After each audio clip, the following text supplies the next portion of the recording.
করে। তাই ধর্ষিতা হলেও কোনো মেয়ে ধর্ষণের বিরুদ্ধে মুখ খুলে না, আর যারা মুখ খুলে তাদেরকে সমাজে এমন ভাবে হেয় করা হয় যে বাকি জীবনটা তারা একটা মৃত মানুষের মতোই বেঁচে থাকে। আমরা একটা নারী বান্ধব বাংলাদেশ চাই, যেখানে নারীর অধিকার নিশ্চিত হবে। আর যেসব জানোয়ার ধর্ষণের জন্য নারীর পোশাককে দায়ী করে, তাদের কাছে আমার একটা প্রশ্ন, ধর্ষণের জন্য যারা আপনারা নারীর পোশাককে দায়ী করেন, তাহলে 4 বছরের বাচ্চা থেকে 70 বছরের বৃদ্ধা কেন ধর্ষিত হয়? কালকে কেন একজন হাফিজা মেয়েকে, একজন পর্দাশীল মেয়েকে তার মায়ের সামনে থেকে উঠিয়ে নিয়ে ধর্ষণ করা হলো? আমার এটা প্রশ্ন। ধর্ষণের জন্য নারীর পোশাক দায়ী নয়। ধর্ষণের জন্য যদি কেউ হয়ে থাকে, সেটা বাংলাদেশের আইন ব্যবস্থার দুর্বলতা, বাংলাদেশের প্রশাসনের দুর্বলতা। এটা তারা নারীদের নিরাপত্তা বিধান করতে পারে না, নারীদের নিরাপত্তা বিধান করতে পারে না বলেই একজন নারী ধর্ষিত হয়।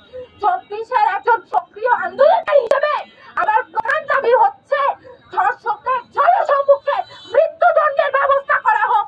কোন